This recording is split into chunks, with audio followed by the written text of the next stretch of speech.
Okay, remember that they're changing my voice. This video is about the thief in the night.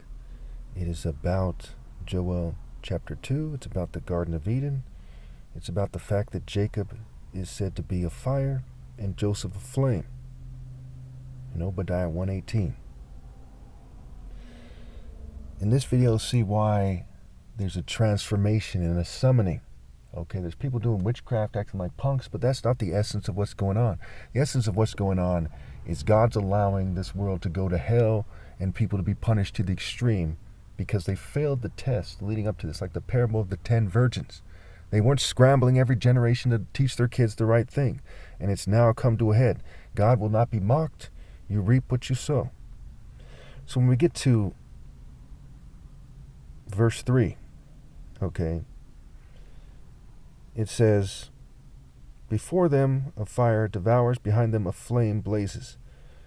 Before them the land is like the Garden of Eden, behind them a desert waste. So what does this mean, right? It's transforming the world and the spiritual realm that the rebels live in into a waste, right? Isaiah 24, the earth sinks never to rise again. The spiritual realm that they're in becomes evil, far more evil, pure evil, becomes this toxic waste. Like it says in Isaiah 34, make righteousness. Okay, in Isaiah 34 it actually says, because that's Isaiah 28, it says make righteousness and justice the measuring line and plume line. In Isaiah 34, it says God's going to make chaos and desolation the measuring line and plume line for the wicked. And it's going to be like a burning lake of sulfur. Okay, and that is the spiritual realm that people live in as it rots them more and more. And when their flesh dies, that's it. They have to live with their decisions for eternity, and they cook to the degree that they deserve to cook for eternity in a way that's a lot less comfortable, we'll say, to say the least, than the way that they've lived. You reap what you sow. It's a recurring theme in nature. There's a lot of patterns in nature that reflects things. For example, this might take some maturity, but a tree can be seen as a symbol of a penis, okay? And it's when somebody makes love to a woman, you see the heavens have a certain way about it, right? And none of you have ever done it, no matter what you think, because you're not in the divine order. But they come into this spirit of making love. And that's why you get these trees and these fruits, okay? However, God is not a pervert, okay? He wants you to get what is mature from it, not what is immature, like some rocker or some metalhead or something, but to get what is mature from it. Don't be a frat boy about these things, or else you're going to miss the point. That's why people miss the point, because the people in churches are like frat boys that never grew up.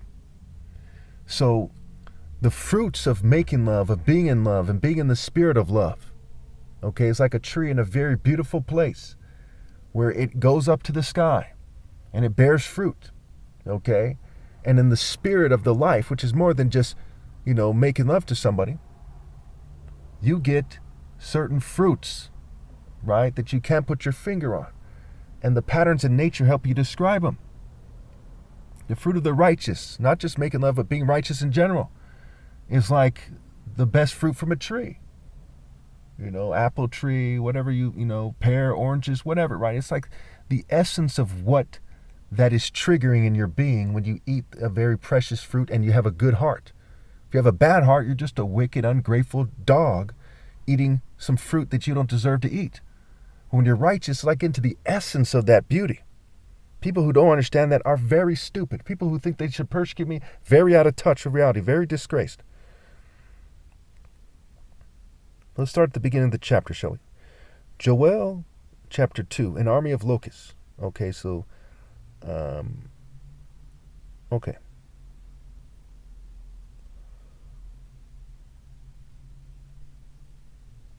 Blow the trumpet in Zion, sound the alarm on the holy hill, let all who live in the land tremble. For the day of the Lord is coming. It is close at hand. A day of darkness and gloom, a day of clouds and blackness, like dawn spreading across the mountains, a large and mighty army comes, such as never was in ancient times, nor ever will be in ages to come. Now notice it's being compared to the dawn. I've explained this years ago, maybe back in 2020 or so, 21, when I was talking about Revelation, as the righteous are on the top of the cloud, God and I and the righteous. At the bottom of the cloud are the worms, Babylonian scum, okay, synagogue of Satan trash, things of that nature. And, the whole world that is fighting against each other, like in Judges chapter 7. I believe it's chapter 7 where Gideon, they're saying for the Lord and for Gideon, and they break the jars, and there's the trumpets, and there's the flames, and people start fighting each other. The enemy army fights each other, right? You're all attacking yourselves, and you're sacrificing your children, so to speak, by what you're doing. That is key in how the Bible ends.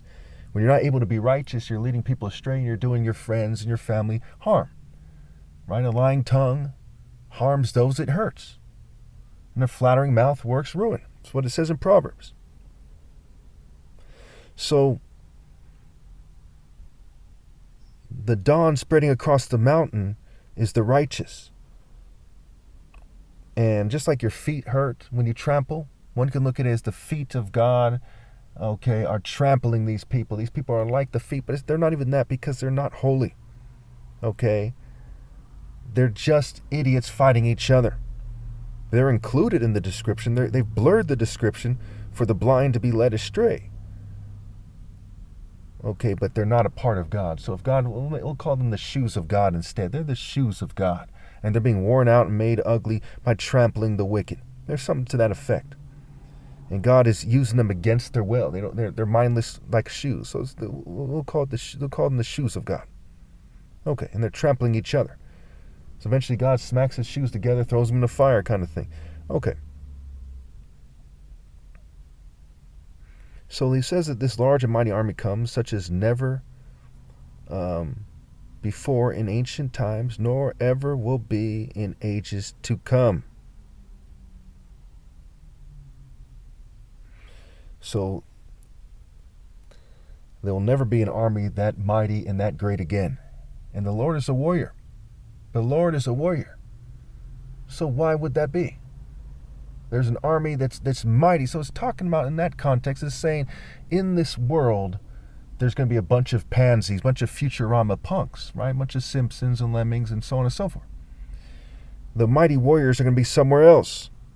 That's part of how you know that this world is discarded by God where it matters most.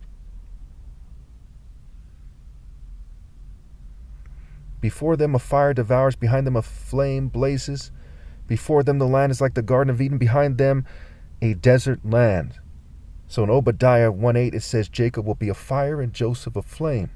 Esau will be stubble, and they will set him on fire and destroy him. There will be no survivors from Esau, the Lord has spoken. The Esau refers to the whole world in this context because there's a formula, right? There's a prophecy against this and prophecy against Moab and Babylon and Assyria and Cush, saying the world, those who don't obey God through me, okay, they're general groups, right? The individuals who obey God through me go to heaven, but they're groupings of people, of every people, right? All the nations drink the maddening wine of the adulteries of the prostitutes, is what it says in Revelation. So it's everybody. Everyone shares that fate of Esau, everyone who doesn't obey God through me. Okay? There will be no survivors on the planet. You're not supposed to have children. Those who have children are the dumbest of the people who think that they've survived and weathered the storm. I mean, I can't stress that enough. It is infuriating when I think about how stupid people are when they decide to have kids. I mean, just unbelievably dumb. Just raised poorly, raised by monsters, just horrible people. Okay. So there's that transformation. Hell is being summoned, right? God is allowing hell to be raised because they worship the devil.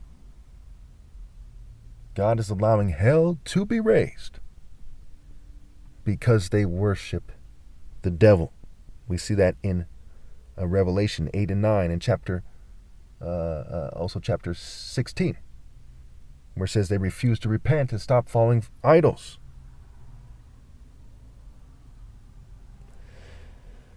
They have the appearance of horses. They gallop along like cavalry, which goes back to the 4 horsemen of the apocalypse, right? And Judah is said to be a proud horse. So these people are a mix between the righteous who obey God and the wicked who are being ruled over by God and the righteous. Okay? So there's the horse, and the horse, these days have horseshoes. Okay? Now again, there's different ways to describe it. I'm describing it that way to help you understand what's going on. They have the appearance of horses. They gallop along like cavalry. It also talks about, behold, a pale horse in Revelation 6, where it talks about the four horsemen of the apocalypse.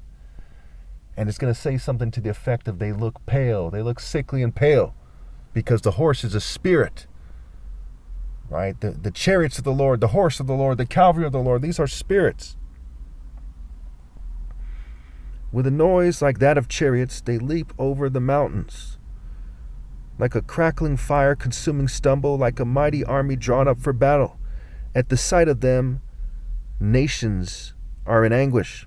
Every face turns pale. So there's this, the nations are in anguish, right? Behold, a pale horse. Part of the people attacking them are the people being attacked. They're attacking each other. There's four horses, right? A white horse, a fiery red horse, a black horse, and a pale horse. Behold, a pale horse, and on him sat death. And hell followed with him. Hell was raised. The world was transformed. Hell was summoned. Hell followed with him. Because when you draw evil by being evil, the world becomes evil. You do it for generations and time is up. That's it. And there's a climax, a culmination of events, a pinnacle. They charge like warriors. They scale walls like soldiers. They all march in line, not swerving from their course. They do not jostle each other. Each marches straight ahead. They plunge through defenses without breaking ranks. They rush upon the city. They run along the wall. They climb into houses like thieves. They enter through the windows. You see, the eyes are the windows of the soul. One way or another, they enter into your temples, like the house of Joseph, the house of Jacob, the house of David. They enter like thieves. Now, who are they?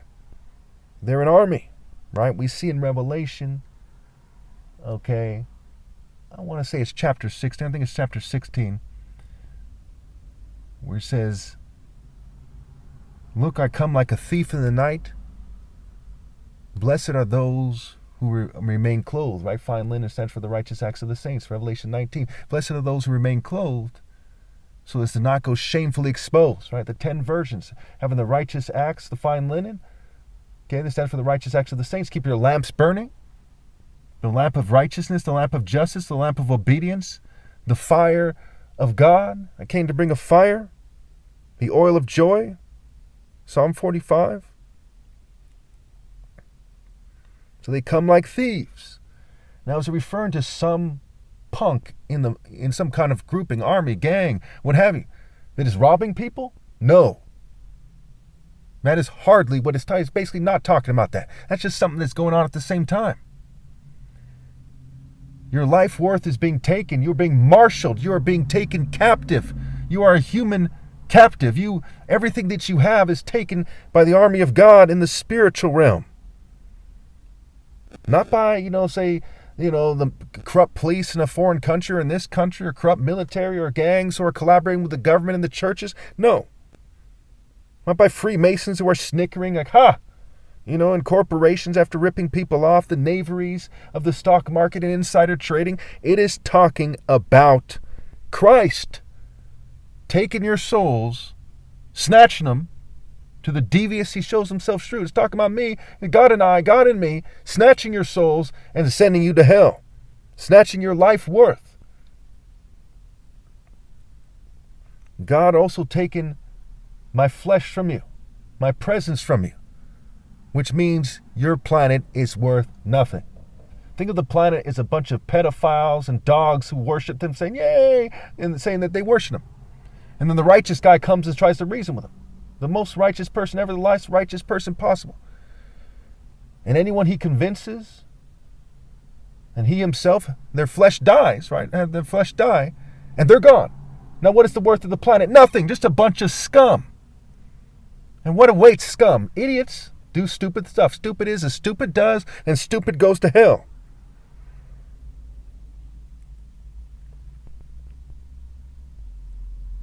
Before them the earth shakes, the heavens tremble, the sun and the moon are darkened, and the stars no longer shine. We see that being talked about also in Revelation 6, I believe it is. Okay, the sun and the moon are darkened, the stars no longer shine. We see the dragon knocks out stars out the sky. 1/3 of the stars, they fall to the earth. We see the sun and the moon and the stars are struck. Okay, with the trumpets, Revelation 8, Revelation 9, what have you. Okay, it's referring to these things in Revelation. To understand what they're getting at, you have to connect it to these things. Okay, to understand what the authors are saying. To understand the true reality of it, you have to have a righteous heart and be in the divine order and be moving righteously. But you can kind of understand it without that. But what's the point of understanding your doom rather than doing what God says and being right with God and so on and so forth? The Lord thunders. The Lord thunders at the head of his army. His forces are beyond number. And mighty is the army that obeys his command. Notice the word is obeys. Right? Mighty is the army that obeys his command.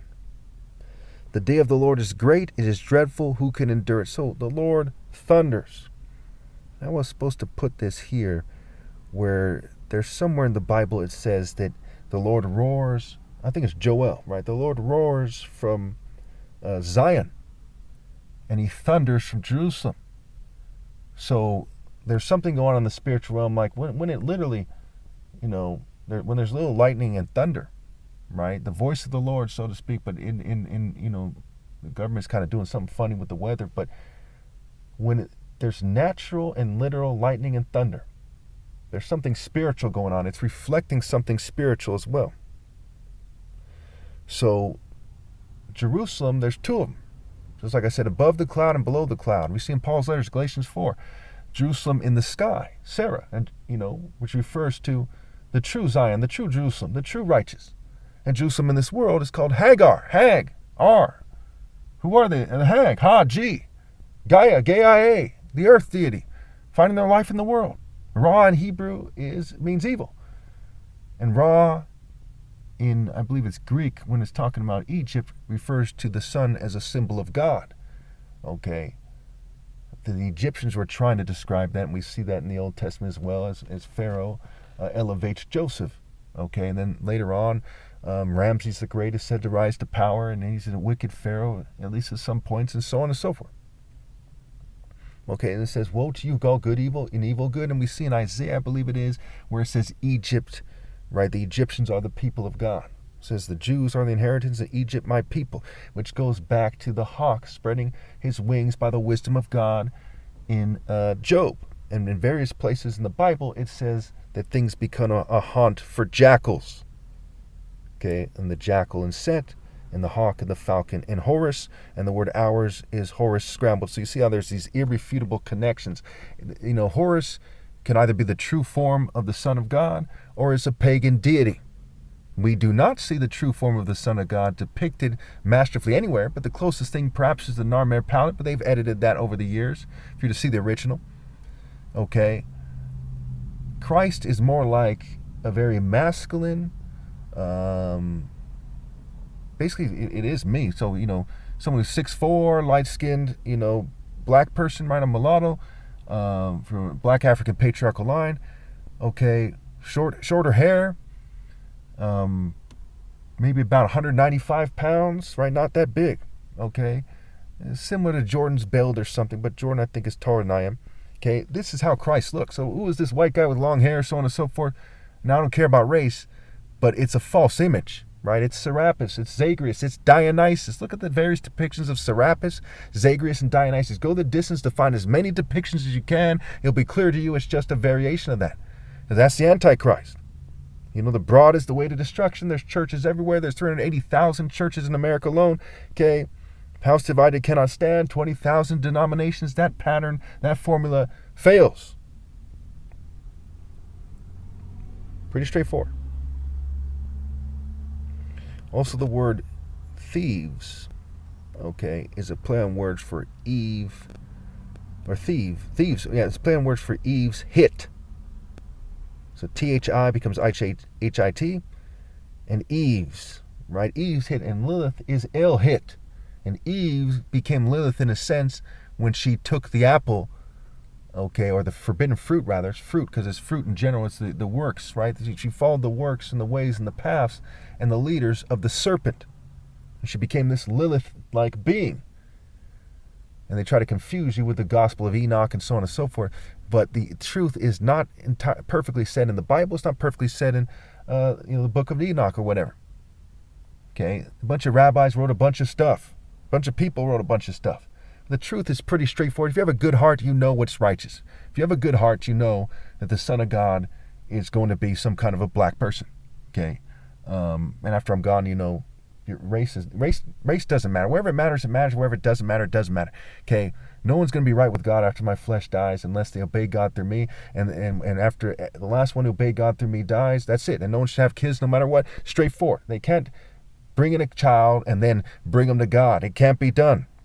That's righteousness and justice. You cannot reward years of rebellion and neo-colonialism and colonialism and on and on and on with, hey, you guys can magically steal. No, they can't breed still. That's sick. God is known by making it clear that you know, partially how God is known is he makes it clear that you're not supposed to reproduce. My goodness. Artificial intelligence, brain hacking, the benefit of the doubt can't be given to the governing class ever again. There's so many reasons I'm right. Okay. I didn't want to make this video anywhere near this long, so let's just wrap this up. I have some very good stuff coming in the next video. I meant to go over Jeremiah 1 through 10. I think I'm just going to skip the next video, which was Jeremiah 7:22 through 34. And we'll get to it when we go over Jeremiah chapters 1 through 10. And again, I don't know when my flesh is going to die, so we'll see how far we get.